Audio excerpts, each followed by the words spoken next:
Keď chceš žiť život ako umelec, tak ti prezradím 5 hlavných ponaučení. Riskuj,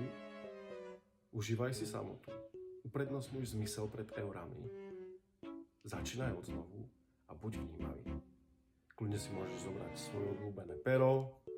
svoj obľúbený zápisník a napísať si, ako by si ich vedel rozvinúť alebo ako by si ich vedel vylepšiť. Ja som napríklad bol veľmi vnímavý voči svojmu okoliu, ale voči sebe a svojmu vnútru to som trochu zanedbával, ale práve písanie mi pomohlo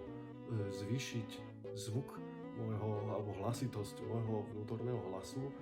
a začal som nachádzať obrovskú studnicu